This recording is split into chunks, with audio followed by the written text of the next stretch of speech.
मुख्यमंत्री नंगा क्यों हुआ? प्रधानमंत्री वरिष्ठ नौकरशाह पर नाराज क्यों हुआ?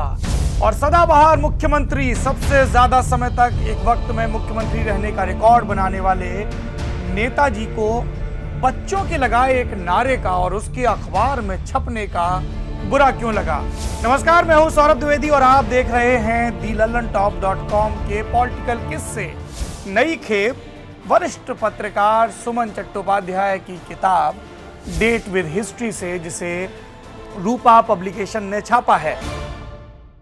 पहला किस्सा प्रताप सिंह कैरो से जुड़ा हुआ। कैरो उनके गांव का नाम, जिला अमृतसर।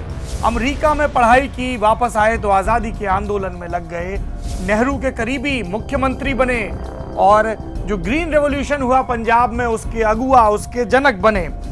लेकिन ग्रीन रेवोल्यूशन के साथ साथ एक वाटर रेवोल्यूशन भी हो रहा था। जो इस ग्रीन रेवोल्यूशन का जनक था वो था भाखड़ा नांगल डैम का प्रोजेक्ट। नेहरू इन्हें आधुनिक भारत का तीर्थ और मंदिर कहा करते थे। जब भाखड़ा नांगल डैम जोर शोर से बन रहा था, तभी उतने ही जोर शोर से खबरें मुख्यमंत्री प्रताप सिंह कैरो के इर्द गिर्द के लोगों के भ्रष्टाचार की भी आ रही थी।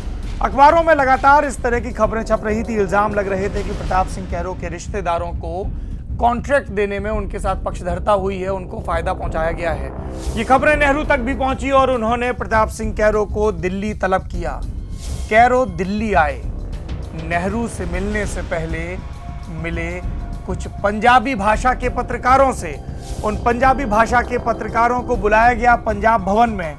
जब वो सारे पत्रकार मुख्यमंत्री प्रताप सिंह कैरो के कमरे में पहुंच गए तो कैरो ने दरवाजा बंद कर दिया। दरवाजा बंद करने के बाद पत्रकारों की तरफ पलटे, सारे कपड़े उतार दिए, फिर बोले, मेरे भाई जो करना है अभी कर लो, लेकिन भाखड़ा नांगल बांध का विरोध करना बंद कर दो।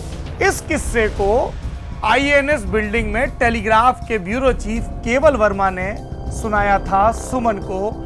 सुमन को यह प्रकरण सुनाया गया था जब बोफोर्स मामला और उसमें प्रधानमंत्री के शामिल होने या ना शामिल होने को लेकर नित नए इल्जाम लगाए जा रहे थे।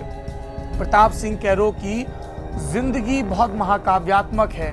कैसे शुरुआत हुई उनकी, उन्होंने अमेरिका में कैसे बड़ी बड़ी मशीनों के जरिए खेती होते हुए देखी और फिर नेहरू की करीबी और उनके विश्वास के चलते कैसे वो अपना एजेंडा लागू कर सके। और जैसे ही निजाम बदला, नेहरू की मौत हुई, शास्त्री आए, वो जांच रपट सार्वजनिक हुई जिसमें ज़्यादातर मामलों में उन्हें बरी कर दिया गया था। लेकिन इसके बावजूद शायद वो समझौते की शर्त जैसा कुछ रहा होगा, उन्हें मुख्यमंत्री के पद से इस्तीफा देना पड़ा और उसके कुछ ही महीने के बाद फरवरी 1965 में दिल्ली से जाते वक्त उनका कत्ल कर दिया गया। जब लल्लन टॉप के सियासी कत्ल वाली वेब सीरीज लॉन्च होगी तो उसमें प्रताप सिंह कैरो के कत्ल के बारे में भी बताएंगे। अब आगे बढ़ते हैं। अब बात करते हैं प्रधानमंत्री राजीव गांधी की। प्रधानमंत्री राजीव गांधी के राजनीतिक आरोहण का एक बड़े पल का गवाह बना था कलकत्ता। जी, तब कोलकाता को कलकत्ता कहा करते थे और उस कलकत्ता में प्रधानमंत्री राजीव गांधी की मम्मी, जो प्रधानमंत्री थी इंदिरा गांधी, और तब राजीव सिर्फ अमेठी के सांसद और महासचिव हुआ करते थे, उन्होंने देखा कि जिस तरीके से संजय गांधी की वाहवाही होती थी, चाहे वो गुवाहाटी वाला सम्मेलन हो, चाहे चंडीगढ़ वाला सम्मेलन हो, वैसे ही राजीव का भी स्वागत होना चाहिए। और कोलकाता के अधिवेशन से उसकी शुरुआत हो गई थी। तो राजीव का एक नाता जुड़ गया पश्चिम बंगाल की राजधानी से।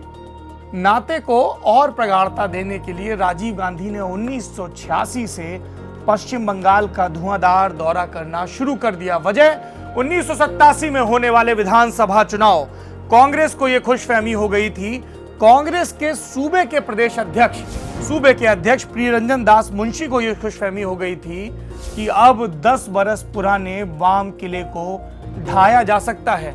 राजीव गांधी जहां भी जाते मजमा लग जाता उन्हें देखने के लिए। उनके पास एक जोंगा कार थी जो जॉर्डन के राजा ने उन्हें तोहफे में दी थी। राजीव वही चलाते थे। ड्राइविंग सीट पर राजीव, बगल में भारतीय परिधानों में सोनिया गांधी, पीछे प्रियरंजन दास मुंशी और उनके बगल में एक कमांडो। पीछे बैठे प्रियरंजन दास मुंशी को कभी याद आता होगा कि जब वो आगे आना चाह रहे थे यूथ कांग्रेस की सियासत में, तो इन्हीं राजीव के भाई संजय ने उनके पर कतर दिए थे। संजय के निर्देश पर प्रियरंजन दास मुंशी को इस्तीफा देना पड़ा था और तब अंबिका सोनी यूथ कांग्रेस की राष्ट्रीय अध्यक्ष बनी थी। बहरहाल वो बीते दिनों की बात थी। प्रियरंजन दास मुंशी का पुनर्वास हो चुका था और एक नेता जो पाइप पीते पीते पहले उनकी माताजी का बहुत करीबी रहा था और सबसे वरिष्ठ मंत्री का ओहदा पा चुका था, जो बाद में देश का राष्ट्रपति बना, ऐसे प्रणब मुखर्जी का राजनीतिक वनवास शुरू हो चुका था। प्रियरंजन दास मुंशी ने राजीव गांधी के दिमाग में यह बात भर दी थी कि अगर जोरदार प्रचार किया जाए, खुद प्रधानमंत्री नौजवानों में लोकप्रिय राजीव गांधी ज्योति बसु को चुनौती देने आ जाएं और राज्य के पिछड़ेपन के लिए सिर्फ और सिर्फ प्रदेश सरकार को जिम्मेदार ठहराने में सफल हो जाएं, तो ज्योति बसु की सरकार को गिराया जा सकता है। इसी क्रम में गांव-गांव भटकते थे राजीव गांधी अपनी जोंगा कार से। एक बार उनका कारवां जा रहा था और अचानक से उन्होंने गाड़ी रोक दी। चूंकि प्रधानमंत्री के काफिले का कुछ प्रोटोकॉल था, सुरक्षा की बातें थी, इसलिए जो पीछे की कारें थी उन्होंने और भी तेजी से ब्रेक लगाया। हुआ इसमें यह कि जो पीछे की कारें थी उन सब के बम्पर बोनट आपस में टकरा गए। सब लोग भड़बड़ा के नीचे उतरे कि आखिर हुआ क्या। उन्होंने देखा कि एक सीनियर आईएएस अधिकारी चुपचाप सड़क के किनारे से एक पॉलिथीन का पैकेट उठा रहे हैं और उसे वापस अपनी कार में रख रहे हैं।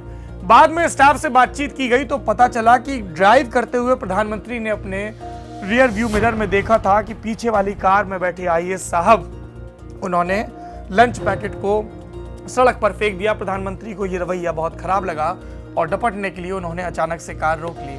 नरेंद्र मोदी खुश हो सकते हैं कि उनके युवा कांग्रेसी मित्र राहुल गांधी के पिता राजीव गांधी भी व्यक्तिगत व्यवहार में ही सही स्वच्छता के लिए काफी सतर्क थे। स्वच्छता से आगे बढ़ते हैं सियासत के तीसरे नायक की तरफ, जिसका नाम है ज्योति बसु। ज्योति बसु वकालत की पढ़ाई करने लंदन गए, वहीं पर उनकी फिरोज और इंदिरा से मित्रता हुई और ये मित्रता अलग अलग पार्टी होने के बावजूद कायम रही। और इसीलिए 1987 में जब राजीव गांधी लगातार ज्योति बसु पर हमलावर हो रहे थे, तब ज्योति बाबू को बहुत बुरा लग रहा था। उन्होंने भी एक दिन रिटॉर्ट करते हुए कह दिया कि अब पायलट हमें राज्य चलाना और यहाँ की अर्थव्यवस्था को संभालना ना ही सिखाएं तो बेहतर है। लेकिन यही ज्योति बाबू जो कठोर से कठोर राजनीतिक हमलों को अपने व्यंग बाणों से निस्तेज कर दिया करते थे, वो बच्चों के नारों से बहुत नाराज हो गए थे। ये बात है पश्चिम बंगाल की सतगछिया सीट की। 1977 से ज्योति बाबू लगातार यहीं से चुनाव लड़ रहे थे और मुख्यमंत्री का पद छोड़ने तक वो लगातार यहीं से विधायक रहे।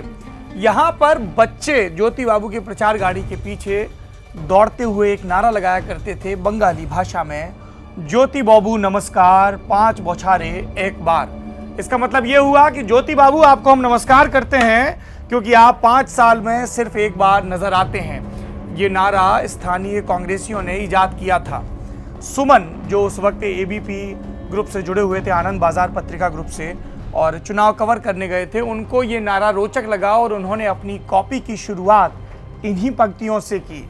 और ज्योति बसु जो कभी भी आनंद बाजार पत्रिका को या किसी भी दूसरे अखबार को ज्यादा तवज्जो नहीं दिया करते थे, वो इससे बेहतर नाराज हुए और उन्होंने उस अखबारी ग्रुप के मालिक को फोन किया और कहा कि बच्चों के गढ़े नारे को इतनी अहमियत देने की क्या जरूरत थी, ये किस किस्म की पत्रकारिता हो रही है पश्चिम बंगाल में।